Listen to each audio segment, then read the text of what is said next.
Hello, welcome to White Birch Tarot. This reading is for kind of the weekend, Thursday, Friday, Saturday, Sunday, the holiday weekend here in the U.S., Thanksgiving. So like the 24th through the 27th of November, 2022. And the sun and moon are together. So we have a new moon in Sagittarius at the very beginning of Sagittarius, right on my moon actually. And Mercury and Venus are also together in Sagittarius. They've been traveling hand in hand for the longest time, and they're about approximately 9 or 10 degrees in Sagittarius. So they're on my Venus. I'm got a lot going on here, very emotional. And Jupiter just went direct in Pisces, I believe, today. So there's a lot of mutable energy going on. Mutable is flexible and changeable and adaptable. That's good, right? So anyway, I picked out two quotes for tonight. The first quote is for us having come out of the Scorpio season, which I don't know about you, but I barely made it. I don't know. This was the worst. Okay. So this is a quote. I know this woman's name, and I can't think where I've heard of her before. Her name is Lucille Clifton. And she wrote this poem called Come Celebrate. It's very short. She says, come celebrate with me that every day something has tried to kill me and has failed. Yeah, okay. That's kind of like what I feel Scorpio season was. It's a little negative, trying to be a little more positive. So the second one is from a Franciscan friar that I like to read his stuff. His name is Richard Rohr, R-O-H-R. And he said this, this is in honor of Thanksgiving if you're in the U.S. When we engage with the world from a place of gratitude, it's the difference between making something happen and allowing something to happen. And I like that because sometimes it's difficult for me to not want to control everything. And of course we cannot. Still learning that. So, just forgot what I was going to say, something about, I was going to talk about synchronicities, but that would take me all day. A synchronicity is what some people refer to as a coincidence, but they are clearly signs, I think, not always, but usually, and I've been having so many lately, it's just bizarre. And I wanted to apologize. I purchased a new microphone for this, actually I purchased a new, sorry, my brain, what do you call them? A MacBook, but I had to leave it at the place where I purchased it so they could transfer all the stuff from my old laptop onto it. So I don't have it yet. But while I was there, I picked up a microphone and I said, I want a microphone that I can use with my iPhone and my iPad and my MacBook. And after like 40 minutes of waiting for this young man to search for the right thing, I did not look at the end of it in the store because there was what I can only call I hate to use the word, I don't like to use the word crazy, so I will say a very strange man who would not stop talking to me about something that happened to him in high school, and he was clearly in his 60s. Anyway, I couldn't get a word in. I couldn't even hear the clerk. So it was either, I should have asked him to be quiet, actually. But I was just like so anxious to get away from him. The point of the story is, here we are 4 minutes in, I haven't even done anything yet. The point is I didn't get my microphone because it's the wrong one. It's the wrong one. Of course it is. So anyway, I've pulled the cards so we don't have to wait for me to shuffle. They look interesting, so let's dive in. And my question is just like, what's the new Sagittarius season going to be bringing us? And so we start out with who else but Zeus, who is also Jupiter, who rules Sagittarius. So that's pretty cool. And this is the power to manifest. This is the power of manifestation. And, this is being in control. And again, not in a bad way, like you can't control other people or, well, you really can't control much, but you can control yourself. but this is a really positive card. This is the power to manifest. So, you know, be careful what you wish for right now, because you might get it. Followed by the Ten of Wands, which is the ending of a situation. And hopefully it's the ending of a painful situation, i.e. the Sun, Mercury, and Venus all traveling through Scorpio for a month, which just about did me in. So this is the end of something painful. Fine with me, okay? Then we get the Nine of Wands, and this is interesting because this is fire energy, and of course Sagittarius, where the Sun and everybody now, the Sun, Moon, Mercury, and Venus are all in Sagittarius, is a fire sign. So here's fire, and this is an interesting card, the Nine of Wands, because it's an obstacle, but it's like the last obstacle. These people have been traveling. This is Odysseus, I think, you know, and he's heading back home to, where does he live? Is it Troy? No, that's where the war was. Oh gosh, I just went blank. Well, anyway, it's in Greece. I know that much. Okay, he's heading home. He's been through hell, and he's almost there. You can see your destination, okay? You can feel it. If you can't see it, you can feel it. But up pops another obstacle, and you're just like, oh my gosh, are you kidding me? But you do have the strength to get through this because it's a 9. You will get there. Then we get some cup energy, which is emotional energy. This might be the Jupiter and Neptune in Pisces energy. We have 2 of the outer planets in Pisces, which is very, you know, very emotional. Like I said, we just came out of Scorpio, which is also a water sign and deals with deep emotions. This is the beginning of a very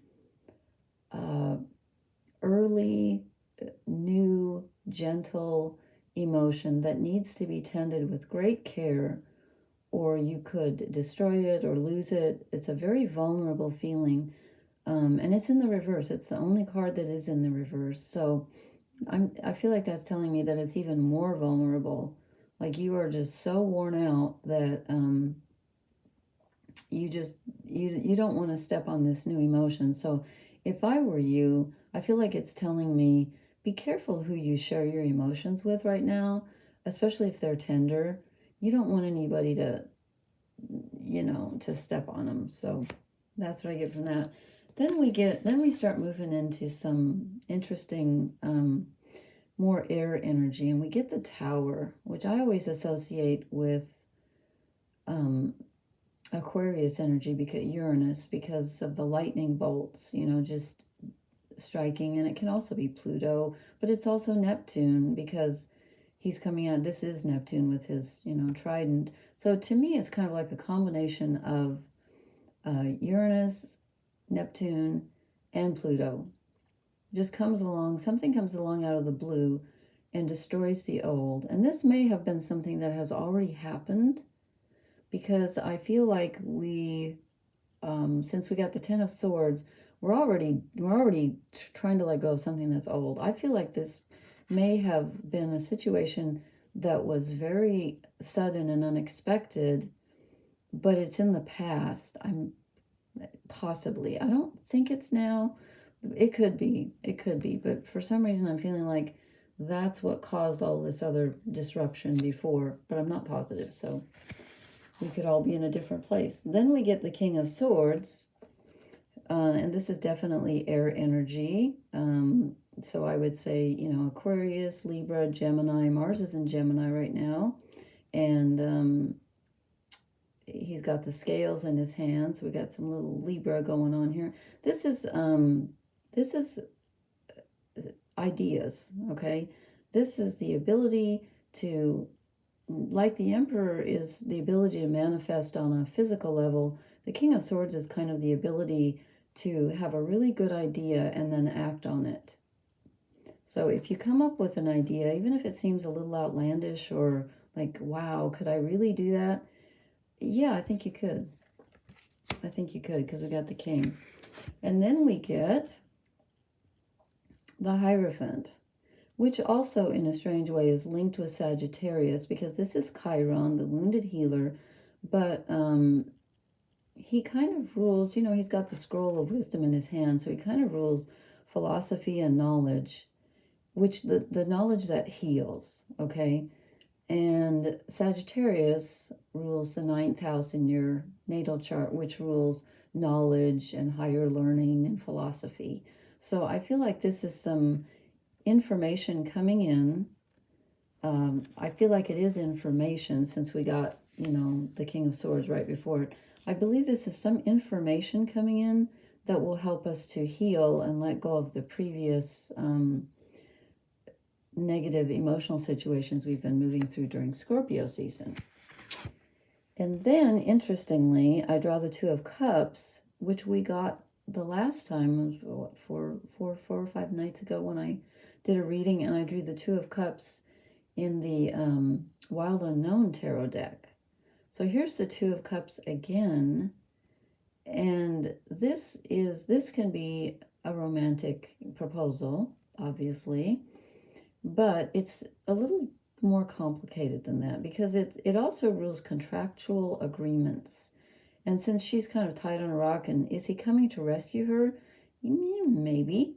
But it also, to me, it's a very karmic card, and it could be about a romantic situation in the past that you are either thinking about, healing from, letting go of. Not so sure that a new one is coming in, although with the Tower, you never know. But I'm just not feeling a really romantic vibe from these. Okay. Now, do I want to go? Let's do an oracle card. I can't wait for this Scorpio season. Just wow. Now the archetype cards are calling me. I don't know about that. This is interesting. Exchanging gifts. Okay, that's good. Perhaps someone's going to come along to offer you something, and you are going to be feeling generous and giving back. That's definitely a good thing. So perhaps that healing energy that comes in might be coming from someone else. And, with this Two of Cups energy, it looks like, he's bringing something too. So perhaps someone is going to bring you something. It doesn't have to be romantic. But, okay. And then I draw a fork in the road. I don't know why this cracks me up that there's a literal fork in the road. I mean, that doesn't take like a genius to put that on the card, but it strikes me funny every time, because there are so many forks. This is forked, like a forked tongue.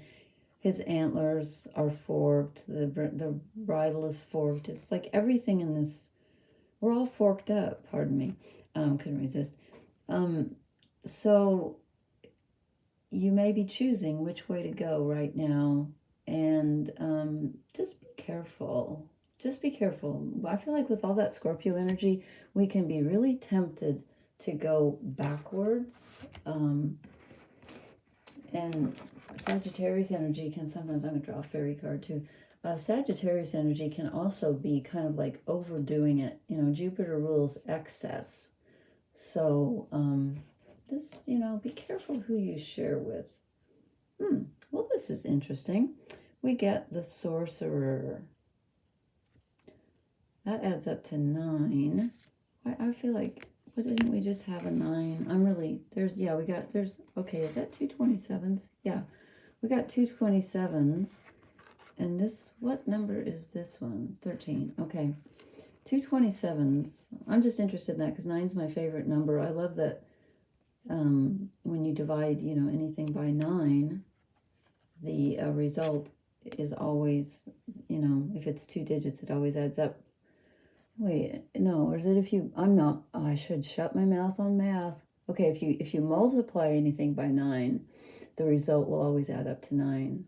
Like 9 times 3 is 27, 2 plus 7 equals 9. There are other things about 9. I love 9.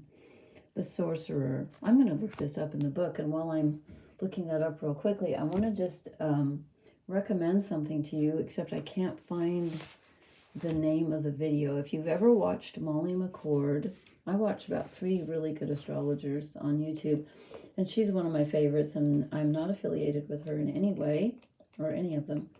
But she had a video about this interesting thing about the new moons for like the last, I forget if she went back a year or just back to this April.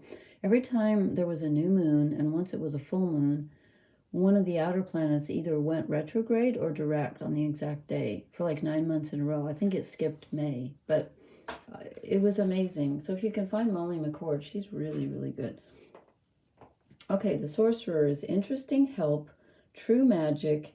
I just read this wrong. I thought it said coincidences. It says consequences.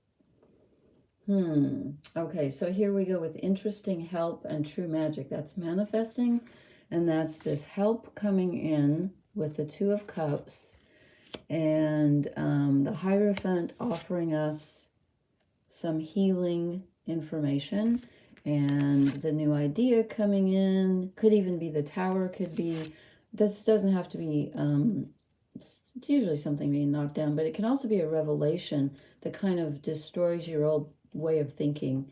And this can be really good. You know, if you're stuck in a thought pattern, and then all of a sudden you have like, oh my gosh, I never thought of it like that. So I think maybe we're onto something here. Let's see, what's it? The Sorcerer. He doesn't create flashy illusions, and he doesn't astound with feats of magic. But if you need to call on a powerful being as you travel in fairy, he is the one to seek out. Approach him with caution. He works for his own ends, but he may help you if it suits his purpose. Think carefully before you ask him for anything. His help could have interesting consequences in the future. If you meet him, it may be best to nod respectfully and pass on. On the other hand, when he turns up, you may know exactly what you need to ask for. Interesting. Okay, if you have an intuitive flash about why the two of you have come together, then by all means ask your question and see what happens, as long as you are prepared for the consequences. Okay, that's why I was kind of getting this be careful who you share your emotions with vibe, and be careful not to go backwards and go into situations from the past that weren't really helpful. And not surprising we got the Tower then. So this is a really interesting, I think some information is going to come in, or we may have an offer of help, but this is telling us to be careful. Don't say yes or jump to anything. You know, just consider your choice carefully, and make sure that if someone offers you something, make sure that it's a fair trade. Okay, and maybe that's why the King of Swords is holding the scales in his hand too. Make sure it's fair. Okay, well, that was an interesting reading tonight. I hope you thought so. Please hit the like, share, and subscribe button. I would appreciate it. If you're in the U.S., have a happy Thanksgiving. And I will talk to you next time. Blessings. Good night. Thank you.